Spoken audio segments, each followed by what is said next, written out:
मेरे लिए। Hello hello जी दी आ रही है आवाज। थोड़ी स्टक हो रही थी।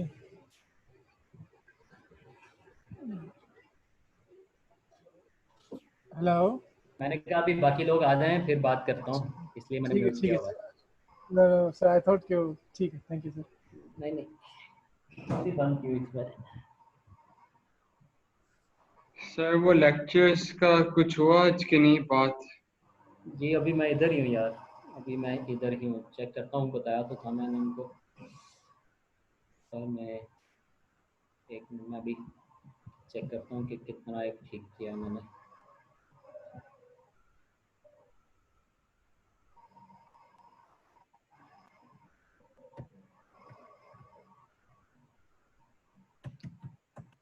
अच्छा जी बाकी लोग आ गए हैं, कोई नहीं आया अभी भी।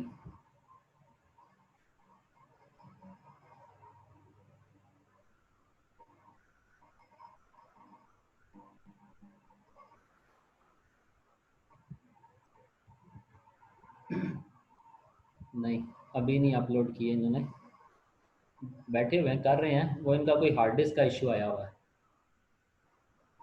जो है ना, हार्ड डिस्क का कोई प्रॉब्लम है। हार्ड डिस्क में जो है ना वो भी नई हार्ड डिस्क लेके आए हुए हैं, तो उसके ऊपर वर्किंग कर रहे हैं बैठ के। तो मेरे ख्याल में अभी हो जाएगा शायद थोड़ी देर में। मुझे तो वो कह रहा था अभी कर देता हूँ, क्योंकि असल में लेक्चर्स रिकॉर्डेड लेक्चर्स बहुत ज़्यादा हो गए हुए हैं ना, तो अब उनके पास वो स्पेस नहीं बच रहा जिधर उन्होंने वो सारे अपलोड करने हैं। तो उसके लिए उनको हार्ड डिस्क वगैरह नई इंस्टॉल कर रहे हैं, तो वो स्टोरेज बढ़ा रहे हैं उनकी, इस वजह से। किधर रह गए यार आज सारे, ये जो है अच्छा नया टॉपिक पढ़ेंगे। स्टार्ट ही करवा रहे, बाकी जो लोग ज्वाइन करते जाए फिर बाद में उनको वो रिकॉर्डिंग मिल जाए तो वो फिर देख सकते हैं। रिकॉर्डिंग वाली तो रोले पर चल रहे हैं और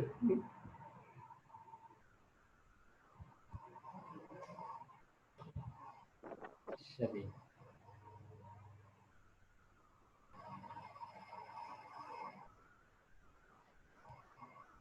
चलें स्टार्ट करते हैं हम। बाकी ये है कि फिर जो लोग, और जमाल किधर है बाकी, वो अहमद और अमर। सर कोई पता नहीं, मुझे पता कर लेता हूँ मैं। वो बोल भाई जल्दी तशरीफ ले आओ, मैं एक मिनट पता कर। 5-6 मिनट हो गए हैं।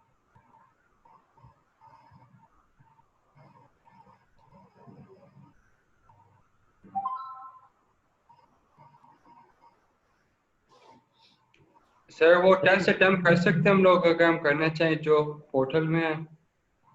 होटल में जिस दिन देना मुझे बता देना, उस दिन मैं अलाउ करवा दूंगा, जिस डेट पे देना उस डेट ठीक पे। है सर, मैं आपको बताता हूँ।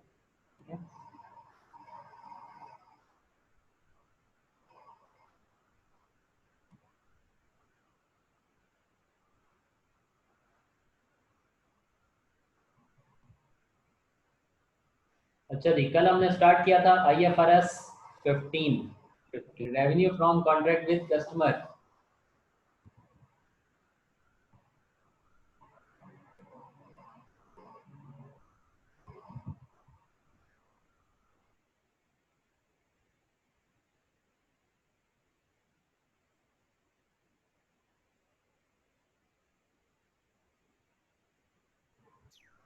अच्छा जी मेरे ख्याल में स्टार्ट करते हैं फिर हम। ठीक है 5 स्टेप ऑफ प्रोसेस कल डिस्कस किया था, ठीक है अब वन बाय ये वन चीजें जो उन लिखी चीज़ों। हुई थी ये हमारी तो नहीं थी ना? और मैंने तुम्हारी भी नहीं है। ये F3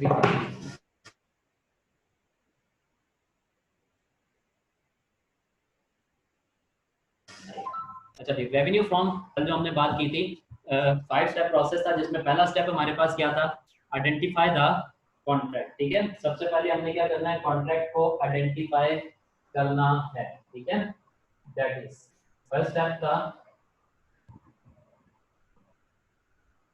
नजर आ रहा है IFRS 15। सर क्या मैं कुछ ऊपर कर ले?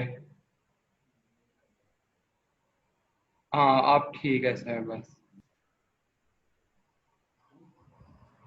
चलिए IFRS 15 था, दैट इज पहला था identify the contract with customer. सबसे पहले हमने क्या करना है, फर्स्ट स्टेप जो था that was identify the contract with customer, कि कस्टमर के साथ हमारा क्या कॉन्ट्रैक्ट है। ठीक है, कस्टमर को कॉन्ट्रैक्ट को आप लोगों ने आइडेंटिफाई करना है। अब कॉन्ट्रैक्ट क्या चीज होती है, सबसे पहले तो आप लोगों को ये मालूम होना चाहिए, लॉ पढ़ा है। एग्रीमेंट होता है आपस में दोनों पार्टी पे, बाइंडिंग एग्रीमेंट होते हैं एक, हाँ, द दोनों enforceable parties. Which is enforceable by law. ठीक है ना, ऐसे ही है ना, जी कॉन्ट्रैक्ट उसको कहते हैं with an agreement which is enforceable by the law. ठीक है, जिसके ऊपर लीगल बाइंडिंग्स होती हैं दोनों पार्टीज के ऊपर, कि दोनों पार्टीज जो हैं इसको जो है कॉन्ट्रैक्ट को परफॉर्म करने के लिए उनके ऊपर लीगल बाइंडिंग्स होती हैं। लीगल बाइंडिंग्स क्या चीजें होती हैं, लीगल बाइंडिंग्स क्या होती हैं, लीगल बाइंडिंग्स किस चीज को कहते हैं आप, वैसे तो ये सर लॉ लीगल है। बाइंडिंग में पेमेंट वगैरह भी होती हैं, और उसके अंदर अगर आपके पास कोई कॉन्ट्रैक्ट के क्लॉजेज वगैरह होते हैं। सर बेसिकली जो रिक्वायरमेंट्स होते हैं कॉन्ट्रैक्ट के अंदर आपस में, वो है लीगल बाइंडिंग्स। नहीं, लीगल बाइंडिंग्स में एनफोर्सेबल का मतलब होता है, लीगल बाइंडिंग का मतलब है जिस जो एक आपकी जो है ऑब्लिगेशंस क्रिएट करता है। हाँ ठीक सर, है, वो आपको ओबे करना होता है, मतलब यानी कि वो मजबूरी में आपको फॉलो करना होगा जो लीगल फॉलो करना बाइंडिंग्स पड़ता है। है, और उस सूरत में अगर आप उनको फॉलो नहीं करते तो other party has the right कि वो आपको कोर्ट में जाके जो है वो उस पर कंपेल कर सकती है। ठीक है ना, लीगल जी बाइंडिंग्स सर। उसको कहते हैं। ठीक है ना, which is enforceable in the court of law. ठीक है, जिसे लॉ। कोर्ट ऑफ लॉ में एनफोर्स किया जा सकता है। ठीक है, कॉन्ट्रैक्ट आपका किस फॉर्म में होना चाहिए, रिटर्न फॉर्म में होना चाहिए या सर बेस्ट कहते ईमेल। हैं कि रिटन फॉर्म में होता है, जो कि ओरल पे तो आपके पास वो वैसे फिर वो ओरल वो ओरली, इन्फोर्सेबल नहीं होता। ओरल नहीं नहीं होता, होता। वो भी है, ओरल के लिए सिर्फ होता है कि आपको उसके लिए जो है वो उसको प्रूफ करना पड़ता है, ऐसे ही है ना। हाँ ये होता है सर। बाकी आप चल दोनों इलेक्ट्रॉनिक्स भी केस में कर जाता है। सकते हो या रिटर्न कर सकते हो। हाँ, लेकिन उसके लिए आपके पास कोई ना कोई एविडेंस होना चाहिए। लेकिन जी रिटर्न सर। होता है तो जाहिर बात है उसके लिए आपको फिर कोई थर्ड एविडेंस की जरूरत ही नहीं पड़ती, वो रिटर्न जो चीज होती है वही आपके पास एज एन एविडेंस काम कर रही होती है, सही है ना। तो कॉन्ट्रैक्ट आपका ओरल भी हो सकता है, रिटर्न भी हो सकता है, लेकिन प्रेफरेबल ये होता है कि ये आपका कॉन्ट्रैक्ट जो है that must be in return form. ठीक है, कि ये वो रिटन आपके फॉर्म। रिटर्न फॉर्म में होना चाहिए। ठीक है, अब कह रहा है कॉन्ट्रैक्ट जो है, अब कस्टमर कॉन्ट्रैक्ट ये कहता है, आपका IFRS 15 ये कहता है कि कॉन्ट्रैक्ट को सबसे पहले आपने क्या करना है, आइडेंटिफाई करना है कि आपका कस्टमर के साथ किस चीज का कॉन्ट्रैक्ट है। एक मिनट जरा दें।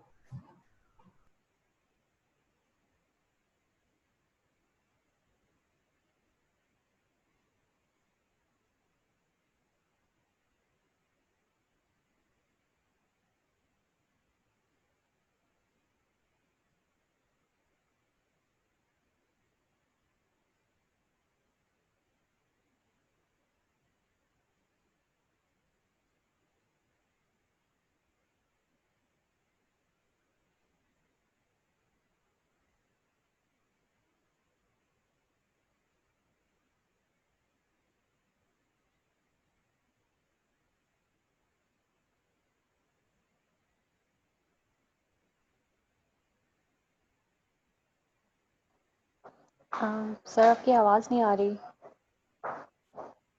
सर के किसी से बात हो रही अभी क्लासरूम के अंदर, या उसने म्यूट किया हुआ।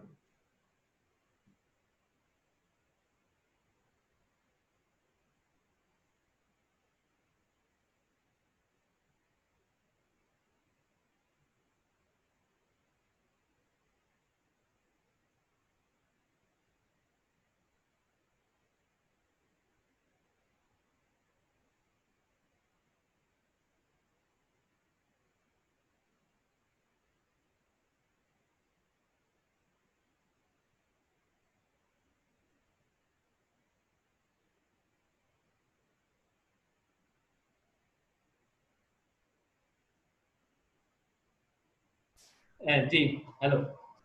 अच्छा ठीक है, आइडेंटिफाई करना है सबसे पहले आप लोगों ने कॉन्ट्रैक्ट। अब कॉन्ट्रैक्ट में क्या क्या चीजें होती हैं आपके पास, ठीक है, मेन कॉन्ट्रैक्ट किस सूरत में वो कॉन्ट्रैक्ट बनता है आप लोगों के पास। ठीक है, कॉन्ट्रैक्ट के केस में, ठीक है, उसके लिए एक कॉन्ट्रैक्ट का क्राइटेरिया आपके पास के कॉन्ट्रैक्ट में जो दो पार्टीज हैं आपके पास, ठीक है, जो दोनों पार्टीज ने, जारी बात है उन दोनों पार्टीज ने उसको अप्रूव किया हो तभी वो कॉन्ट्रैक्ट बनेगा ना।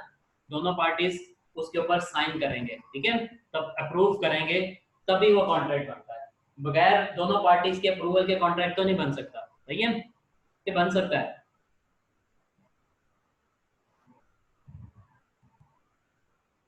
हेलो, नो सर, आवाज आ रही नो मेरी? सर। यस सर आ रही सर। है। कुछ कोई आगे से रिप्लाई करो, हाँ ना करो, मुझे भी समझ आए कि मेरी आवाज आ रही है, नो तुम लोग सुन भी सर। रहे हो ना।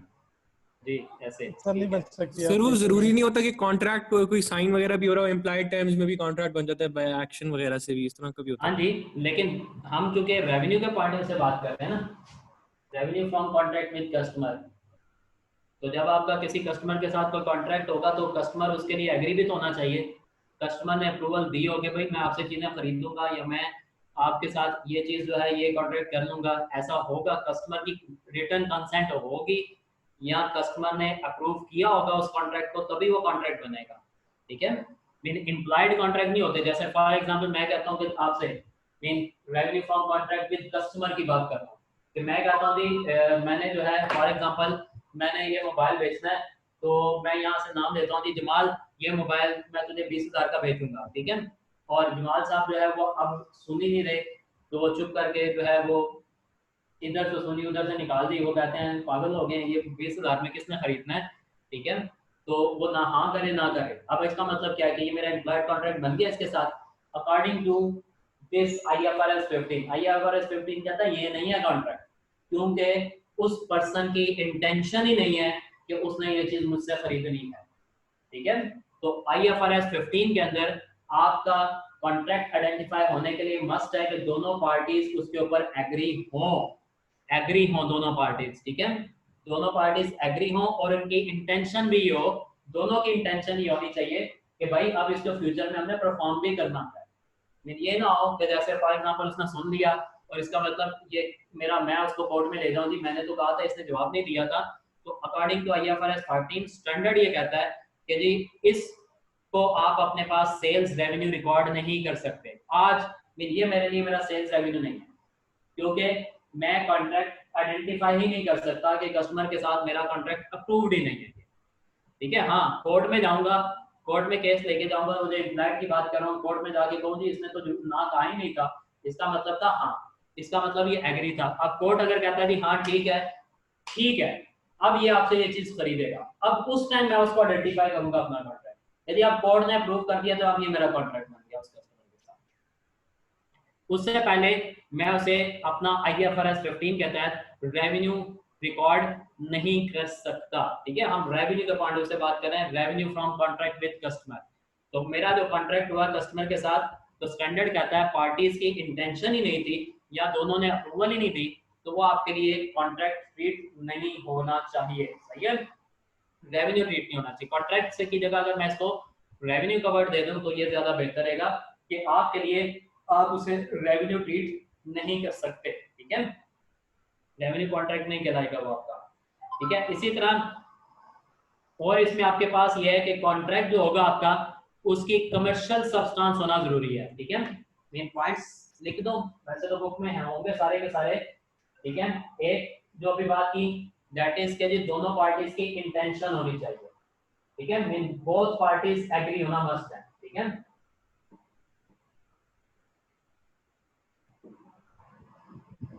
ठीक है, और दूसरा इस कॉन्ट्रैक्ट की कौन सी सब्सटेंस होनी चाहिए, कमर्शियल सब्सटेंस, कमर्शियल सब्सटेंस होनी चाहिए। जो हम सब्सटेंस ओवर फॉर्म की बात कर रहे हैं कि कमर्शियल सब्सटेंस होना का मस्ट है, लीगल सब्सटेंस जो है वो होना मस्ट नहीं है, ठीक है। लीगली फिजिकल ओनरशिप मैंने ट्रांसफर करनी है लेकिन उसके अगेंस्ट कोई वैल्यू फिक्स नहीं की हुई हम लोगों ने, तो अगेन वो हमारा revenue from contract with customer treat नहीं होगा।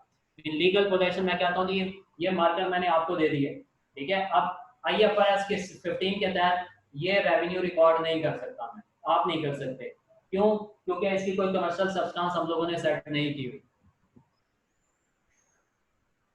सर कमर्शियल सब्सटेंस को डिफाइन करेंगे आप?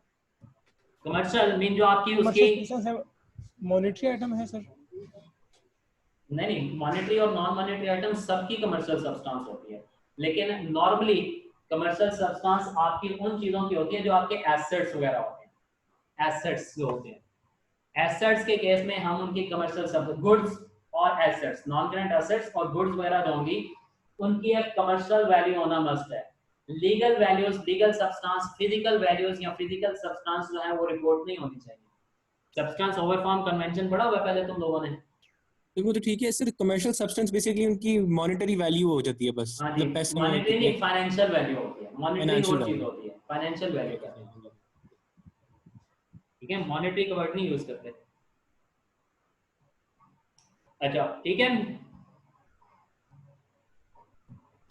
अच्छा इसके अलावा सर बेसिकली वो ना कमर्शियल सब्सटेंस के फाइनेंशियल पोजीशन चेंज हुआ बिजनेस का, उनका जो फाइनेंशियल है वो चेंज होगा ना। क्या कहना चाह रहे हो?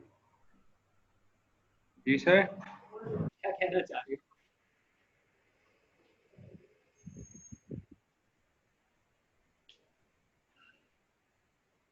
कोई नहीं। अच्छा इसके अलावा तीसरी चीज कह रहा है, इसके अलावा ये होना चाहिए कि जो पार्टीज हैं आपकी, पार्टीज के अंदर जो बिजनेस आई मीन जो सेलर है, ठीक है, वो राइट्स आइडेंटिफाई कर सके दोनों पार्टीज से, ठीक है। इन जो बिजनेस है, बिजनेस कैन आइडेंटिफाई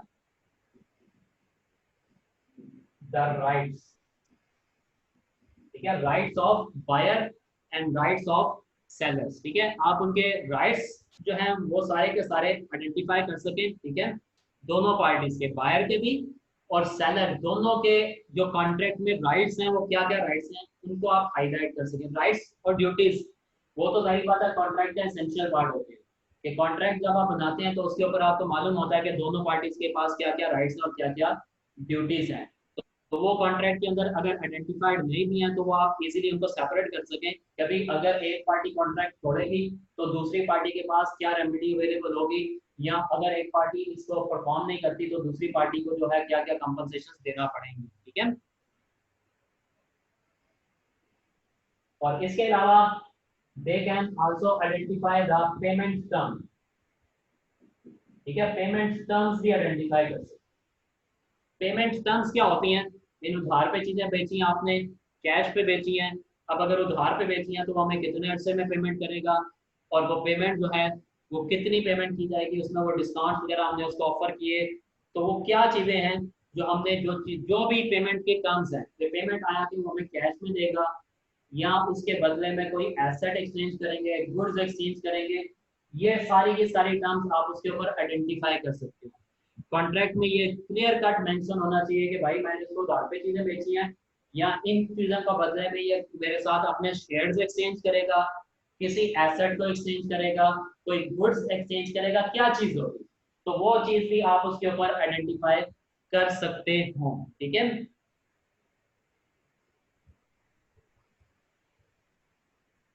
ठीक हो गया। और लास्ट वन ये है कि बिजनेस ये एक्सपेक्ट कर रहा हो दैट जो उसको कंसिडरेशन मिलेगी, प्रोबेबल क्या चीज है, दैट इज जो consideration will be received, will be received on in future. Consideration का मतलब क्या है? कंसिडरेशन समझते हो क्या चीज होती है? लॉ किसी ने पढ़ा हुआ है? What is consideration? Sir consideration वो होता है कि आप मतलब देखते हैं कि whether आप एक्सेप्ट करेंगे कि नहीं उसको। नहीं, सर जो पैसे पास होते हैं फॉर आइटम या जो भी आप बेच रहे हो उसके जो पैसे मिलते हैं आपको। हाँ, कंसिडरेशन कहते हैं जो रिटर्न में आपको चीज मिल रही है, रिटर्न में जो मिल रहा है that is called as consideration.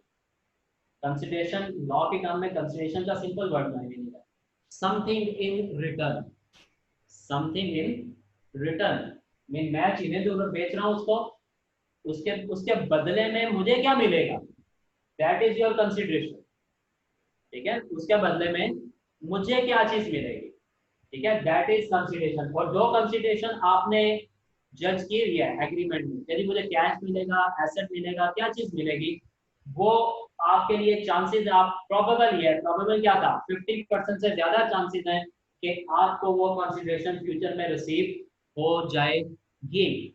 ठीक है, तब आप उसे क्या करेंगे, अपना कॉन्ट्रैक्ट आइडेंटिफाई करेंगे, अदरवाइज वो आपके लिए कॉन्ट्रैक्ट विद कस्टमर ट्रीट नहीं होगा। क्लियर? यस। बात समझ में आ गई कि अगर आप एक्सपेक्ट ये कर रहे हैं कि जो फ्यूचर में मुझे कोई कंसिडरेशन नहीं मिलेगी मैं इस कॉन्ट्रैक्ट को फुलफिल करने के लिए, तो उस सूरत में भी हम उसे अपना IFRS 15 के अंदर कॉन्ट्रैक्ट विद कस्टमर रिकॉग्नाइज नहीं करेंगे। जब कॉन्ट्रैक्ट आइडेंटिफाई नहीं होगा तो इसका मतलब यहीं पे आपका ये केस खत्म, हमारे लिए रेवेन्यू नहीं है, हमने उसे अपने पास रेवेन्यू रिकॉर्ड नहीं करना। ठीक है, तो इसलिए सबसे पहला स्टेप था identify the contract with customer, कि हमारा कस्टमर के साथ क्या कॉन्ट्रैक्ट है, उस कॉन्ट्रैक्ट्स की टर्म्स एंड कंडीशंस, सारी की सारी टर्म्स एंड कंडीशंस, और उसके ऊपर आप ये चेक करेंगे कि दोनों पार्टीज एग्री हैं, उसकी कोई सब्सटेंस वैल्यू है, फ्यूचर में आपको कुछ कंसिडरेशन मिलेगी, यस, तो इस सूरत में ये हमारा एक कॉन्ट्रैक्ट ट्रीट होगा। सही है, जब कॉन्ट्रैक्ट ट्रीट हो जाएगा फिर हम सेकंड स्टेप की तरफ आएंगे। सेकंड स्टेप क्या था? Identify performance obligation. SPOs. Identify. Second one is identify the SPOs. Separate performance obligations को फिर हम क्या करेंगे, आइडेंटिफाई करेंगे। ठीक है, सेपरेट परफॉर्मेंस ऑब्लिगेशन, कि हमारी परफॉर्मेंस ऑब्लिगेशन क्या है। ठीक है, परफॉर्मेंस ऑब्लिगेशंस क्या होती हैं? Sellers liability. SPOs separate performance obligation किसकी है? सेलर की, क्योंकि हम सेलर अपने बिजनेस की, हमारी what is the entities separate SPOs, business की सेपरेट परफॉर्मेंस ऑब्लिगेशंस क्या क्या हैं इस कॉन्ट्रैक्ट के अंदर, वो आप लोगों ने आइडेंटिफाई करनी है। एक कॉन्ट्रैक्ट के अंदर एक बिजनेस की एक SPO भी हो सकती है और एक से ज्यादा भी हो सकती है। ठीक है, एक ऑब्लिगेशन भी हो सकती है और एक से ज्यादा भी हो सकती है। तो आप लोगों को ये आइडेंटिफाई करना होगा सबसे पहले कि बिजनेस के अंदर either there is one SPO और मोर देन वन SPO, आपकी एक परफॉर्मेंस ऑब्लिगेशन है या एक से ज्यादा परफॉर्मेंस ऑब्लिगेशन है। तो जितनी परफॉर्मेंस ऑब्लिगेशन होगी सारी की सारी बिजनेस क्या करेगा, हाईलाइट करेगा, सिलेक्ट करेगा। लेकिन परफॉर्मेंस ऑब्लिगेशन हाईलाइट करने के लिए, ठीक है, आप लोगों को ये भी चेक करना पड़ेगा कि परफॉर्मेंस ऑब्लिगेशन में बिजनेस परफॉर्मेंस ऑब्लिगेशन की नेचर क्या है हमारी। ठीक है, नेचर क्या है, नेचर का मतलब क्या होता है कि ऑब्लिगेशन किसकी है। ठीक है, मेन ऑब्लिगेशन किसकी है, आइदर हमारी अपनी है, हमारी अपनी ऑब्लिगेशंस का मतलब है कि हम अपने बिजनेस की चीजें बेच रहे हैं या एज एन एजेंट काम कर रहे हैं। ठीक है, ठीक है, उसको कहते हैं कि आप एंटिटी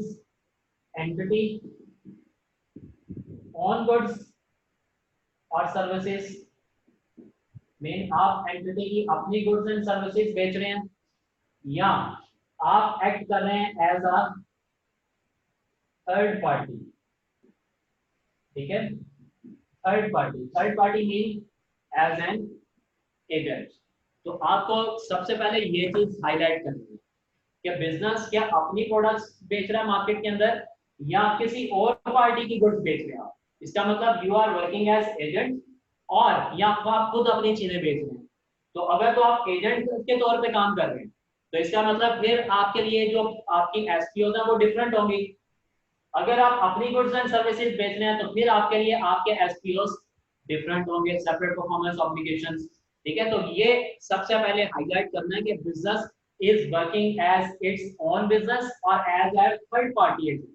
क्या आप थर्ड पार्टी के एजेंट के तौर पे वर्क कर रहे हैं या अपने बिजनेस की चीजें आप मार्केट में सेल कर रहे हैं। ठीक है, अगर आप एजेंट के तौर पे काम कर रहे होंगे फिर क्या होगा,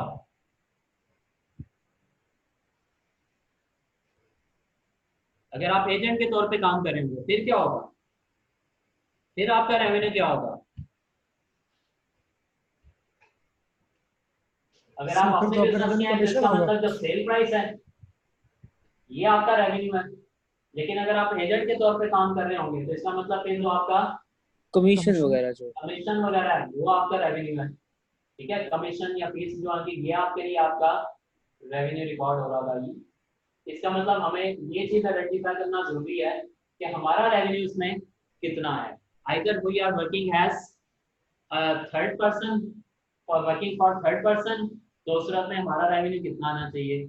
अगर हमारे पास अपनी गुड्स एंड सर्विसेज हैं तो फिर हमारा रेवेन्यू उस सूरत में जाहिर बात है एसपीओ के हिसाब से आपका रेवेन्यू आएगा जो हमारी सेल प्राइस है। लेकिन सेल प्राइस अभी सेट करनी है, वो अभी अगला स्टेप है हमारा। नंबर 3 स्टेप क्या था? नंबर 3 आइडेंटिफाई या calculate the transaction price. Transaction price. ठीक है, एसपीओ आइडेंटिफाई करने के बाद थर्ड स्टेप में आपने क्या करना है, कैलकुलेट करनी है। कैलकुलेट यानी से होगा डिटरमाइन द ट्रांजैक्शन प्राइस। इन आप लोगों ने ट्रांजैक्शन प्राइस आइडेंटिफाई करनी है कि अब आपकी जो कॉन्ट्रैक्ट है उस कॉन्ट्रैक्ट के हिसाब से आपकी ट्रांजैक्शन प्राइस क्या बनती है। ठीक है, ठीक है। ट्रांजैक्शन प्राइस क्या चीज होगी? ट्रांजैक्शन प्राइस क्या चीज है आपकी? कोई कंसिडरेशन, कंसिडरेशन है ना? यस। ट्रांजैक्शन प्राइस क्या होगी हमारी? कंसिडरेशन जो मैंने बताया था, समथिंग इन रिटर्न। मैं चीजें बेच रहा हूँ तो उसके बदले में मुझे जो मिल रहा है, तो मुझे क्या चीज मिल रही है, that consideration will be treated as your transaction price, that is something in return. तो जो कंसिडरेशन है वो आपके लिए क्या कहलाएगी? आपकी ट्रांजैक्शन प्राइस। ठीक है, लेकिन ट्रांजैक्शन प्राइस में आप जो आपको आएगी जो कंसिडरेशन हमें मिल रही है, ठीक है, कंसिडरेशन हमारी वेरिएबल कंसिडरेशन भी हो सकती है। क्या है, डिफरेंट टाइप्स की होंगी। एक होगी आपकी वेरिएबल कंसिडरेशन। वेरिएबल कंसिडरेशन क्या होती है?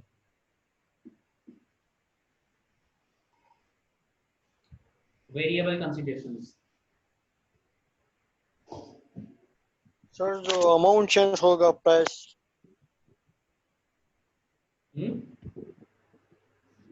सर मतलब फिक्स, प्राइस क्योंकि चेंज प्राइस होगा। फिक्स भी हो सकती है ना। कई दफा ऐसा होता है प्राइस फिक्स भी हो सकती है और वेरिएबल भी हो सकती है। ऐसे ही होता है ना। इसकी कोई एग्जांपल है जिसमें वेरिएबल प्राइसिंग हो? सर मतलब कि वेरिएबल अगर कॉन्ट्रैक्ट लॉन्ग टर्म पे है, मतलब फर्स्ट कर लो 5 इयर्स है, तो हर साल के एंड पे मतलब दोबारा अपडेट करना होता है उसकी प्राइस इस तक। जिसकी प्राइस में इन्फ्लेशन वगैरह की वजह से वो प्राइसेस चेंज सर भी हो अगर जाती जी है। हाँ सर। फॉरेन, सर अगर फॉरेन करेंसी इन्वॉल्व हो उसके अंदर हाँ, तो फॉरेन वो करेंसी का इफेक्ट भी आ सकता है, ऐसे ये भी हो सकता है। इन्फ्लेशन का इफेक्ट भी आता है आपका, ठीक है ना। तो बहुत सारी चीजें हैं जो आपकी जिसकी वजह से आपकी कंसिडरेशन की वैल्यू वेरिएबल हो सकती है। तो कंसिडरेशन आपकी फिक्स भी हो सकती है और वेरिएबल भी हो सकती है। ठीक है, तो ये बिजनेस को ख्याल रखना है कि कंसिडरेशन इज फिक्स और वेरिएबल। तो वेरिएबल कंसिडरेशन के केस में फिर आपको उसकी प्राइस जो डिटरमिन करनी पड़ती है वो भी आपको चेक करना पड़ता है कि अब हमारी वेरिएबल कंसिडरेशन की प्राइस हम कैसे कैलकुलेट करेंगे। ठीक है, उसके लिए फिर बिजनेस एक अपना फाइनेंसिंग फैक्टर चेक करता है।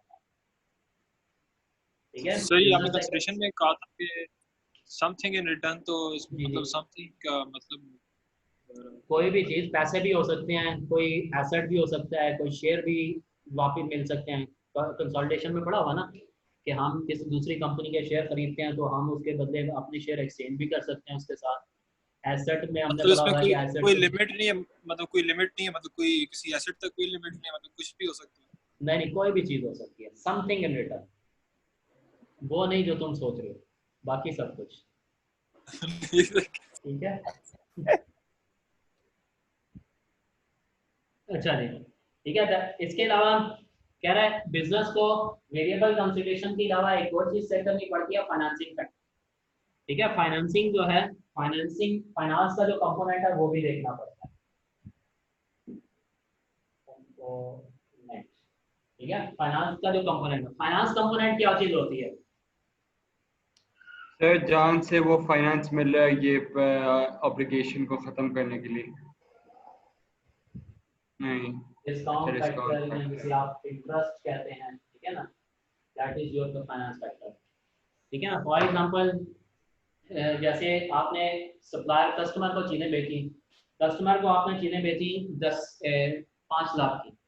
अब कस्टमर कहता है जी मैं आपको 1 साल के बाद 5 लाख रुपए दूंगा, 1 साल के बाद पेमेंट दूंगा। तो क्या आज जो मैं उसको चीज़ बेच रहा हूँ, आज उसकी वैल्यू 5 लाख है, तो मैं उसे कहूँ साल बाद मुझे 5 लाख दे देना, इज इट करेक्ट? नहीं, क्योंकि नो आज सर। का वैल्यू फ्यूचर में कुछ और होगा। उसकी फ्यूचर वैल्यू कुछ और होगी। इसका मतलब मैं जब उसको वो चीज़ बेचूंगा तो मैं ज़्यादा में बेचूंगा या कम पे बेच रहा हूँ कि नहीं? हम मैं ज्यादा उसको क्यों किस बेचेंगे फिर सर सर? इस तरह ज़्यादा से पे बेचूंगा ना, मैं इस उससे तरह कहूँगा कि कॉन्ट्रैक्ट हो बस सकते जी जी। इस तरह कॉन्ट्रैक्ट हो सकते हैं कि वेरिएबल क्लॉज को ही खत्म कर दें, इसके अंदर वेरिएबल कंसिडरेशन हाँ फिक्स भी मतलब कर सकते हैं, आप फिक्स फिक्स भी कर कर सकते सकते हैं। जैसे हमारी प्रैक्टिकल, हम जो मार्केट में एग्रीमेंट्स कॉन्ट्रैक्ट्स कर रहे होते हैं, आपकी प्रैक्टिकल लाइफ के अंदर ये तो फिक्स होते हैं ना। नॉर्मली आप देखोगे एक शॉपकीपर से लोग चीज़ खरीदते हैं महीने के उधार पे, ठीक है ना, 1 महीना 2 महीने के उधार पे वो चीज़ दे देते हैं, 3 महीने के उधार पे दे देते हैं। मेन चीज़ आज वही कीमत है। मेन फॉर एग्जाम्पल मैंने 10,000 का जो है वो उससे जो है माल खरीदा है, तो मैं उससे कहूँगा 3 महीने बाद मैं तुम्हें 10,000 पे दे दूँगा। मेन पाकिस्तान में तो यही चल रहा है। यहाँ पे तो फिलहाल इंटरेस्ट फैक्टर वो का बहुत कम देखते हैं, ठीक है ना। लेकिन वो अगर देख रहे होंगे तो फिर वो क्या करेंगे, वो कहेंगे भाई आज तूने 10,000 की चीज़ें खरीदी हैं, 3 महीने बाद पैसे देने हैं, वो 3 महीने का इंटरेस्ट फैक्टर उस पर डालेगा, ठीक है आप 3 महीने बाद तुमने मुझे इतने पैसे अदा कर दिए, ठीक है। मीन आज प्रेजेंट वैल्यू कुछ हो रहा है, लेकिन 3 महीने का तुमने मुझे चूंकि क्रेडिट पीरियड दिया, तो इस वजह से मैं इसमें अपना फाइनेंस कंपोनेंट शामिल करूंगा, इस पर 3 महीने का इंटरेस्ट चार्ज होगा, 3 महीने के बाद तुमने मुझे इतने पैसे देने हैं। सही है, क्लियर?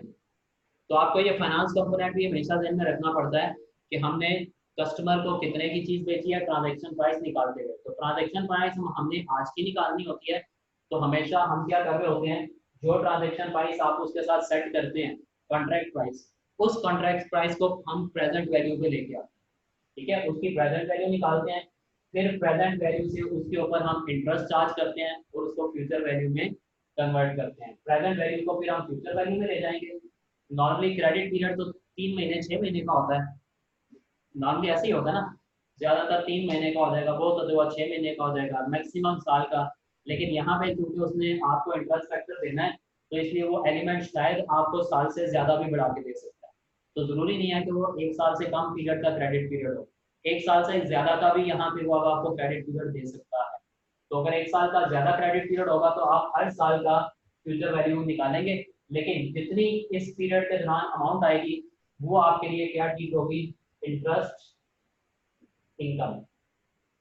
उसको बिजनेस क्या ट्रीट करेगा, सेलर के पॉइंट से बात करें ना, तो सेलर के लिए वो क्या चीज बनती जाएगी, उसकी इंटरेस्ट इनकम। वो कहेगा कि भाई ये मैंने इससे इंटरेस्ट इनकम चार्ज किया, उससे सेल प्राइस में इंक्रीज करेंगे, उससे आप क्या रिकॉर्ड करेंगे एज अ इंटरेस्ट इनकम।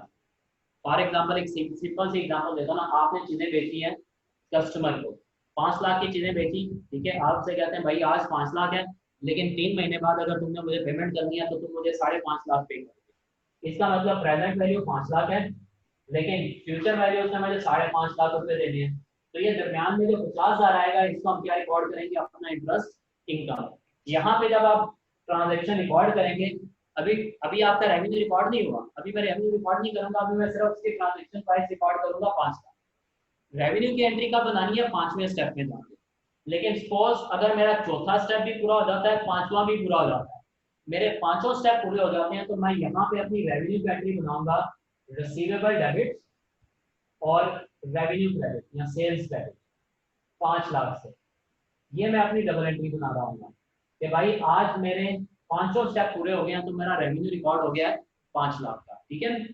फिर उसके बाद पहले साल के एंड पे सपोज ये अमाउंट मेरी 1 साल के एंड पे, यदि उसने मुझे 1 साल के एंड पे पे करना ये 5.5 लाख, तो ये 50,000 जब मैं साल के एंड पे, वो मुझे साल के एंड पे चाहे पेमेंट करे या ना करे, अगर तो उसने पेमेंट कर दी तो कैश, अगर पेमेंट नहीं की, सपोज अगर उसने मुझे पेमेंट नहीं की, तो साल के एंड पे मैं इसे क्या रिकॉर्ड करूंगा, अपना रिसीवेबल। ये मेरे रिसीवेबल में अमाउंट आ जाएगी, इसकी एंट्री में बनाऊंगा receivable debit, receivable debit with 50,000 और इन्वेस्टमेंट इनकम या इंटरेस्ट इनकम क्रेडिट विद 50,000। ठीक है। लेकिन अगर उसने मुझे कैश पे कर दिया तो फिर एंट्री मेरी क्या बनेगी, कैश उसने मुझे कितना 5.5 लाख, ठीक है। अगर ये रिकॉर्ड करने के बाद फिर किसी डेट में वो मुझे 5.5 लाख दे रहा है तो फिर मैं एंट्री पास करूंगा कैश डेबिट और रिसीवेबल्स क्रेडिट 5.5 लाख।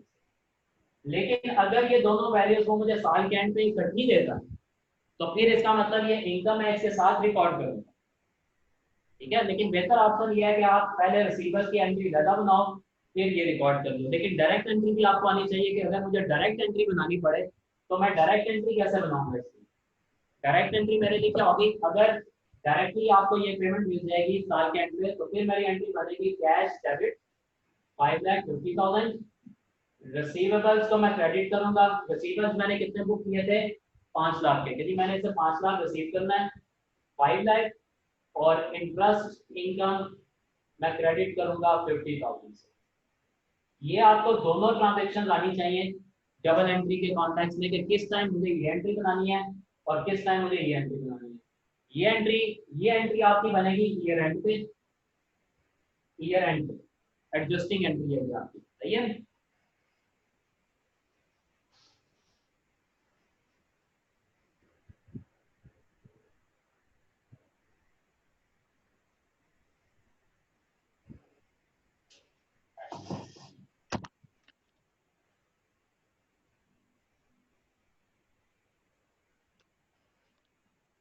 ठीक है, ये एंट्री आपकी ईयर एंड पे बननी है। तो ईयर एंड पे एडजस्टिंग एंट्री कहलाएगी आपकी, एडजस्टमेंट होगी जो। लेकिन अगर साल के दौरान आपको पैसे मिल जाएंगे तो डायरेक्ट एंट्री या फिर एडजस्टिंग एंट्री नहीं। ओके सर, हो गया। नेक्स्ट सर ये जो आपने आखिरी वाली एंट्री बनाई है ये किसके लिए है, एडजस्टमेंट के लिए?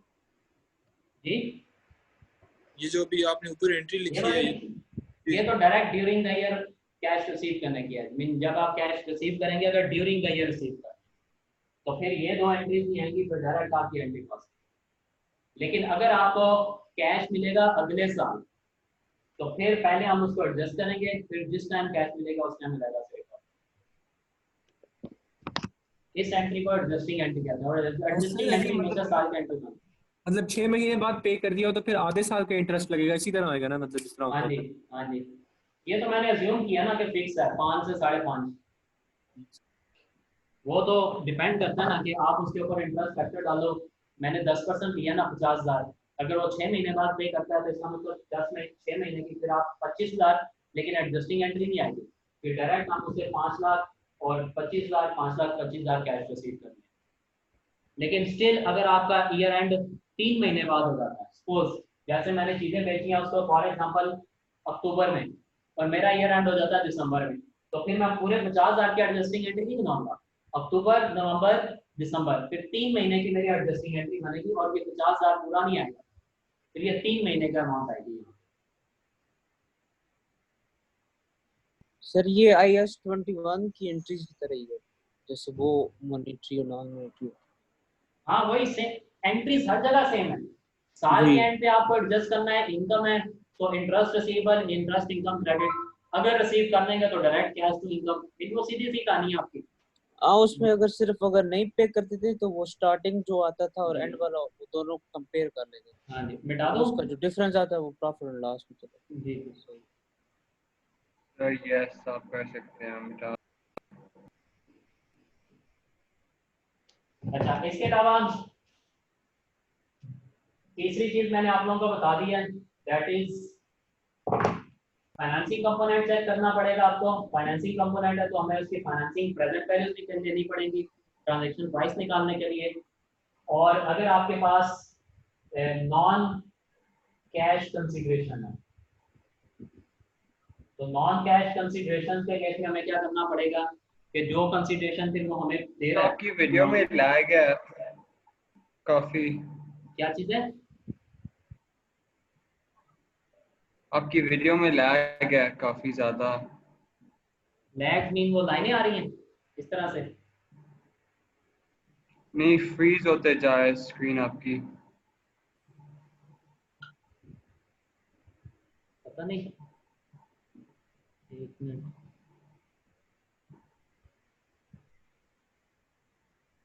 नेट तो मेरा सही है।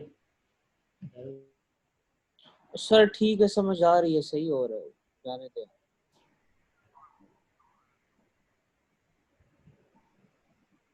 अच्छा जी,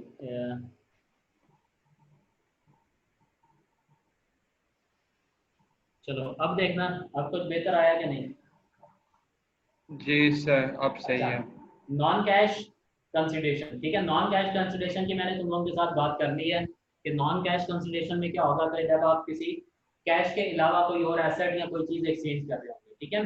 तो नॉन कैश कंसिडरेशन में भी आप ट्रांजेक्शन प्राइस निकालेंगे, लेकिन फिर क्या देखेंगे कि उसने उसके बदले में मुझे क्या चीज देनी है, और उस चीज जो चीज मुझे देगा उसकी फिर फेयर वैल्यू क्या है, उस चीज की फेयर वैल्यू चेक करेंगे, वो आपकी नॉन कैश कंसिडरेशन में आ जाएगी, ठीक है। और चौथी चीज जो आपके पास है that is consideration payable to customer. ये भी आप, ये मेन चीज है जो आपको क्या करनी है, कंसिडरेशन पेएबल टू कस्टमर, ठीक है। अब अगर कुछ कॉन्ट्रैक्ट्स ऐसे होते हैं जिसमें जब हम कस्टमर के साथ कोई कॉन्ट्रैक्ट करते हैं ना, तो उस सूरत में हम उसे कहते हैं कि भाई कोई कंसिडरेशन हम भी तुम्हें पे करें, कि हमने कुछ उसको पेमेंट करनी है कस्टमर को, कोई कंसिडरेशन हमने कस्टमर को देनी है, ठीक है। अब इस केस में जो है यहाँ पे आपको ख्याल रखना पड़ेगा, अगर पेएबल टू कस्टमर है, आपका कॉन्ट्रैक्ट ये आइडेंटिफाई कर रहा है कि जी हमने कस्टमर को कोई चीज पे करनी है, कुछ कंसिडरेशन देनी है। अब ये दो तरह की कंसिडरेशन हो सकती है आपके पास, जो हमने कस्टमर को देनी हो सकती है, ठीक है।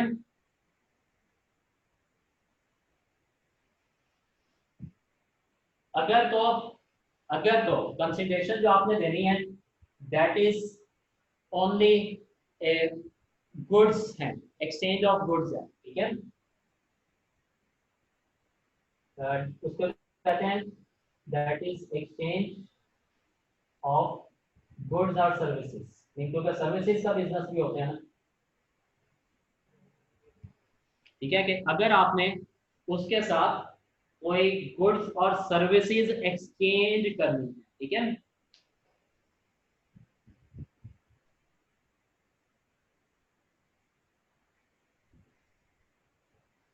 ठीक है, अगर हमने उसके साथ कुछ गुड्स और सर्विसेज एक्सचेंज करनी है, गुड्स जिसमें वो डील कर रहा है जो, और जो हमने गुड्स का मतलब क्या होता है, जो हमने आगे ट्रेडिंग पर्पज के लिए लेनी है, ठीक है।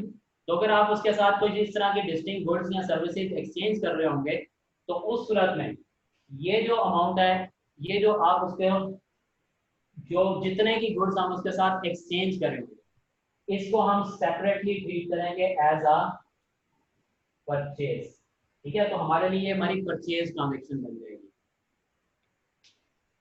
ठीक है। हमारे लिए वो क्या चीज कहलाएगी, परचेज ट्रांजेक्शन, ठीक है। और उसकी वैल्यू फिर हम सेपरेट रिकॉर्ड करेंगे, ठीक है। क्या कहलाएगी सर? मीन इसको हम as a purchase transaction treat करेंगे। फॉर एग्जांपल जैसे है ना कि हमने कंसिडरेशन ये ली है कि एज कस्टमर से हमने कोई चीज खरीदी है, उसी को कोई चीज बेची भी है, ठीक है, उसी को कोई चीज बेची भी है। तो उस सूरत में जो चीज हम उससे खरीद रहे होंगे ना, उससे हासिल कर रहे होंगे एक्सचेंज में, मैं उससे कहता हूँ जी 5 लाख की मैं चीजें तुम्हें बेच रहा हूँ, 5 लाख की चीजें तुम मुझे दे दो, तो वो जो मुझे 5 लाख की चीजें या एसेट्स देगा, उनको मैं क्या ट्रीट करूंगा, as a part of purchase, क्योंकि मैंने कस्टमर को 5 लाख रुपए देने हैं ना, मैंने उससे जितने की खरीदी है, हो सकता है मैंने उससे 3 लाख की खरीदी हूँ कि भाई मुझे आप तुम 3 लाख की चीजें दे दो, तो 3 लाख की मैंने उससे, जी जी, इसके साथ नेटिंग तो हम करेंगे, लेकिन अकाउंटिंग स्टेटमेंट में हम कंप्लीट हाँ नहीं, नेट ऑफ नहीं करेंगे, इसको नेटिंग नहीं करेंगे, इसको हम अलहदा से रिकॉर्ड करेंगे।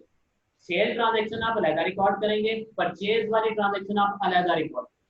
कहने का मतलब ये है कि अगर हम कस्टमर को, हमने कोई अमाउंट पे करनी है, लेकिन किस लिए पे करनी है, हमने उसके साथ जो एक्सचेंज की थी वो हमारी नॉर्मल परचेज वगैरह का पार्ट, तो उसको आप एज अ सेपरेट ट्रीट करेंगे, आप IFRS 15 के अंदर उसे ट्रीट नहीं करेंगे, ठीक है। इसलिए हमें ये कंसिडरेशन ख्याल करनी पड़ती है कि हमारे लिए रिटर्न में क्या चीज़ आ रही है।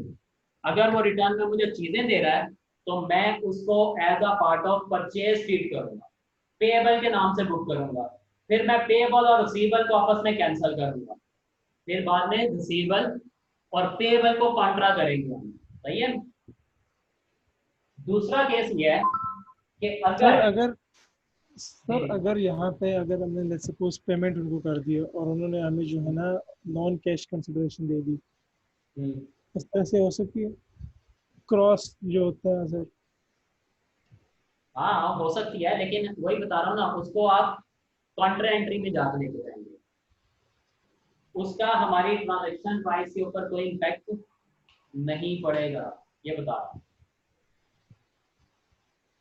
तो मैंने फॉर एग्जांपल जो मैंने एग्जांपल दी ना, 5 लाख की मैंने चीजें खरीदी और उस कस्टमर को मैंने 4 लाख की चीजें बेची, तो जो मैंने 4 लाख की चीजें बेची है ना, वो 4 लाख मेरा IFRS 16 के तहत मेरी ट्रांजैक्शन प्राइस 4 लाख, ठीक है।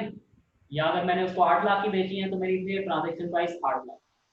5 लाख की जो मैं उससे चीजें एक्सचेंज कर रहा हूँ ना, सेपरेट आइटम्स, उसको मैं separately as a part of purchase treat करूंगा, उसको मैं अलहदा से सेपरेटली रिकॉर्ड करूंगा, उसको मैं IFRS 15 के अंदर रिकॉर्ड नहीं करूंगा।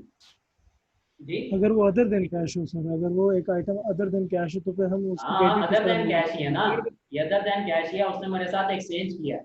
जैसे वो कहता है जी मैं आपको शेयर दे देता हूँ, 5 लाख के मैं शेयर दे देता हूँ,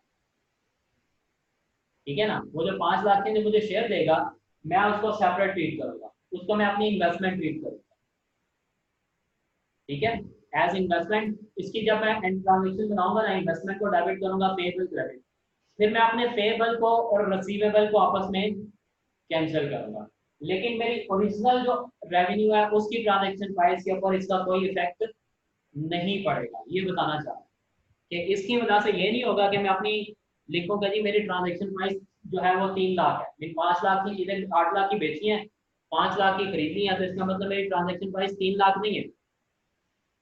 3 लाख तो मेरी कैश कंसिडरेशन है, 3 लाख मेरी कैश कंसिडरेशन है, 5 लाख मेरी नॉन कैश कंसिडरेशन है।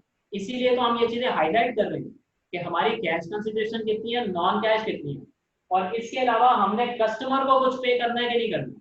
लेकिन जो आपने कस्टमर को पे करना है उसके लिए आपने ख्याल रखना है कि कस्टमर को जो आप पेमेंट कर रहे हैं क्या उसके लिए हमारा कोई सेपरेट कॉन्ट्रैक्ट है, उसके साथ सेपरेट बाइंग एंड सेलिंग का कॉन्ट्रैक्ट है, कोई सेपरेट परचेज की हुई है तो वो आपका सप्लायर है, उसको आप separate as a part of purchase treat करेंगे। हमारा ये कॉन्ट्रैक्ट है रेवेन्यू का, दैट इज अ रेवेन्यू, तो ये हमारे रेवेन्यू का पार्ट ट्रीट नहीं होगा, ये हमारा किसका पार्ट ट्रीट होगा, परचेजेस का। सही है। और अगर अगर कस्टमर के आप कुछ रीपेमेंट करते हैं, ठीक है, कुछ आप रीपेमेंट देते हैं या जो कंसीडरेशन देते हैं आपको पेड कर रहे हैं कस्टमर को, दैट इज वो आप चीजों के एक्सचेंज के बदले में नहीं, ठीक है, नहीं जो कंसीडरेशन दे रहे हैं या पेमेंट जो है, consideration is not for exchange या not part of exchange। Mean अगर हम कस्टमर को कोई पेमेंट कर रहे हैं और वो एक्सचेंज का हिस्सा नहीं, एक्सचेंज का हिस्सा नहीं है तो इसका मतलब वो आपके ओरिजिनल कॉन्ट्रैक्ट का हिस्सा है। जैसे इसकी एग्जांपल क्या होती है, आप कॉन्ट्रैक्ट को कस्टमर को कहते हो भाई अगर तूने मुझसे साल में 10 लाख की चीजें खरीदी ना तो मैं तुम्हारे 10% पैसे वापस कर दूंगा, 1 लाख में तुम्हें वापस दे दूंगा, पेएबल टू कस्टमर, कि भाई तुम मुझसे 10 लाख की 1 साल में ट्रेड कर लो, मैं तुम्हारा 1 लाख का पैसा वापस कर दूंगा। या मैं उसे जाके कहता हूँ भाई मैंने तुम ऐसा करो कि मेरी चीजें अपने पास रख के बेचो, मैं तुम्हें ये चीजें ला के देता हूँ, मैं तुम्हारे पास 50 लाख का माल रख देता हूँ, लेकिन एक काम ये करो कि जैसे फॉर एग्जांपल ये होते हैं, क्या नाम लेते हैं, आइसक्रीम वगैरह वाले होते हैं, ये वॉल्स या दूसरी होलसेल नहीं, वॉल्स वाले जैसे ये आपके पास ये आते हैं यार, फ्रोजन आइटम वाले होते हैं, ठीक है, फ्रीजर आपको दे देते हैं, फ्रोजन आइटम फ्रीजर दे देते हैं, ठीक है, मेन और वो सारे, लेकिन वो साथ में ये भी ब्लैंक कहते हो हैं गया सर, आपका स्क्रीन, अच्छा ठीक हो गया सर। और साथ में वो आपको ये कहते हैं भाई ये चीज भी हम आपको दे रहे हैं, अब इसके ऊपर जितना बिजली का बिल आएगा वो भी हम आपको देंगे, इलेक्ट्रिसिटी का, ठीक है ना। अब आपका वो कहता है कि आपने ये फ्रीजर जो है ये आप रन करें, हमारा आइटम सेल करें, तो उस सूरत में हम आपको हर महीने जो है वो फॉर एग्जाम्पल 10,000 रुपीज रिफंड करते जाएंगे। तो दैट इज कंसिडरेशन। इस कंसिडरेशन को हम क्या ट्रीट करेंगे, as a reduction in transaction price. जब कंसिडरेशन एक्सचेंज के लिए नहीं होगी, लेकिन किसी और केस में आप कस्टमर को उसके पैसे वापस कर रहे हो, कस्टमर को पेमेंट कर रहे हैं, लेकिन हमने कोई चीज एक्सचेंज नहीं की किसी और रीजन की वजह से, और रीजन क्या है, ओरिजिनल कॉन्ट्रैक्ट रिक्वायर्स यू, कि जो आपका ओरिजिनल कॉन्ट्रैक्ट है वो आपको रिक्वायर कर रहा है कि आपको कुछ कंडीशन में सप्लायर को, अपने कस्टमर को कुछ अमाउंट रिफंड करनी है, उसको कुछ पैसे रिफंड करने हैं, रीपे करने हैं। तो उस सूरत में वो आपके लिए क्या कहलाती है, रिडक्शन इन ट्रांजैक्शन प्राइस। एक और छोटी सी एग्जांपल देता हूँ, जिन लोगों ने स्कैन्स की कैंटीन यूज की हुई है, ठीक है, स्कैन्स की कैंटीन पर जब कोल्ड ड्रिंक खरीदते हो इससे, तो वो कोल्ड ड्रिंक के कितने पैसे लेता है तुम लोगों से? सर ज्यादा लेता है मार्केट से। शीशे वाली बोतल के कितने लेता है? शीशे वाली बोतल लेके जाओ ना उससे, तो वो मेरे ख्याल में आपसे कहता है 40 रुपए दो, 40। ठीक है, 40 लेता है शायद, और फिर कहता है खाली बोतल लेके आना तो 10 रुपए वापस कर दूंगा, ठीक है ना। That is consideration. अब उसके लिए ट्रांजेक्शन प्राइस 30 ही है, लेकिन उसने आपसे पहले कितने चार्ज कर लिए, 40। बाद में वो कहता है मैंने आपको 10 वापस करने हैं कस्टमर को। That is not for exchange. Mean वो आपसे ये नहीं कह रहा कि कोई बड़ी हुई बोतल ले आना तो मैं तुम्हारे 10 रुपए वापस कर, नहीं, ठीक है।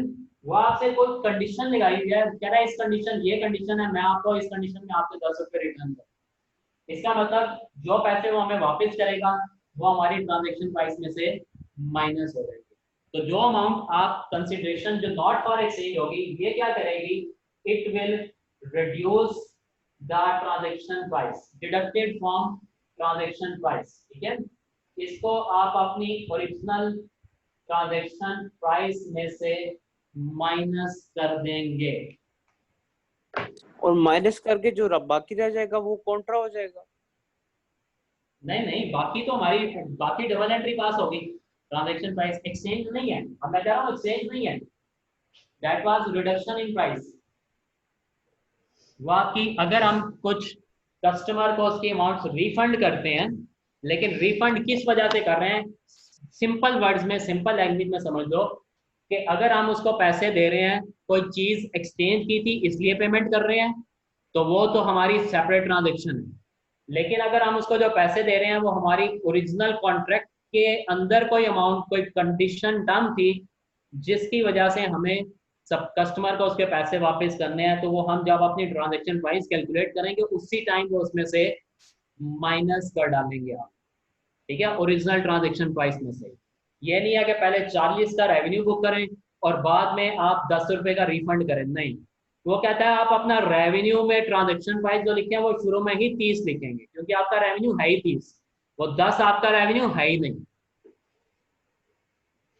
बात समझ आई? सर अगर आप अब इसकी डबल एंट्री क्या होगी, डबल एंट्री सर अगर आप एग्जांपल को कैरी कर दूं कि वो बोतल उसने वापस नहीं की, तो वो 10 रुपए कहाँ ट्रीट करेगा सर? फिर वो बाद में एंड पे जाके वो अपने पास जो है वो रिकॉर्ड कर लेगा, लेकिन वो एक्चुअली स्पेसिफिकली किसी चीज के लिए थे, ठीक है ना। लेकिन नॉर्मली हम बिजनेसेस में ट्रीट कर रहे होते हैं कि हमें वो पे करनी है, लेकिन अगर पे नहीं करते हम, तो उस सूरत में हम उसे अपना रेवेन्यू रिकॉर्ड कर लेंगे, अगर वो कस्टमर का हम क्लेम नहीं करता तो। जब क्लेम नहीं करेगा तब। अभी फिलहाल वो क्या बुक होगा, अभी हमारा बुक होगा कैश डेबिट, रेवेन्यू क्रेडिट और पेएबल्स क्रेडिट, लायबिलिटी। ये आपकी ट्रांजेक्शन बनेगी इस 40 की, जो मैं 40 की एग्जांपल दिया। 40 में आपसे कैश ले रहा हूँ या रिसीवेबल, अगर रिसीव करना है तो रिसीवेबल, अगर पैसे नहीं मिले तो रिसीवेबल डेबिट या कैश डेबिट। रेवेन्यू का कितना रिकॉर्ड करूंगा इसमें, 30। 10 मेरी लायबिलिटी बुक होगी कि 10 मैंने कस्टमर को वापस करने, ठीक है। ट्रांजैक्शन प्राइस इससे की वजह से आपकी रिड्यूस हो जाएगी। क्लियर? अगर 10 नहीं करेगा तो वो कैश टू सेल्स हो जाएगा 44। हाँ जी, ठीक है। इसके लिए एक एग्जांपल दी हुई है, ये देख लेना तुम लोग, इलस्ट्रेशन नंबर 4 है आप लोगों की ना, उसमें बुक्स में इलस्ट्रेशन नंबर 4 है इस कंसिडरेशन से रेलिवेंट, ये देख लेना। बाकी जो है कल एक आधी इसकी एग्जांपल करेंगे, पिछले जो 3 पॉइंट्स किए उसके भी 2-3 तो ये अंडरस्टैंडिंग जो नीचे मुझे क्या डिस्कस लिखा है, करेंगे। Consideration for not for exchange के नीचे क्या लिखा है? Reduce the Reduce transaction price, transaction। Reduce the transaction price, ये इट विल हमारी deduct from transaction original price होगा। डिडक्ट फ्रॉम द ट्रांजैक्शन ठीक प्राइस। है सर। ठीक है, जो आपकी ट्रांजैक्शन प्राइस है उसमें से आपने क्या करना है, इसको माइनस कर देना है। ठीक है, क्लियर? ठीक है। चलें जी, इंशाल्लाह कल आगे इसको कंटिन्यू करेंगे। Okay sir. Okay okay sir, अल्लाह हाफिज़। Excuse me, sir. Hello.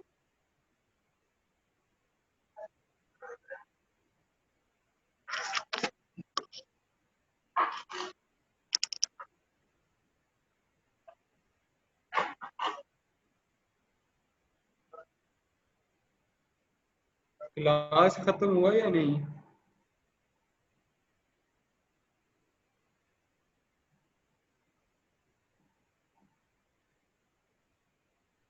अभी खत्म हुआ ब्रो।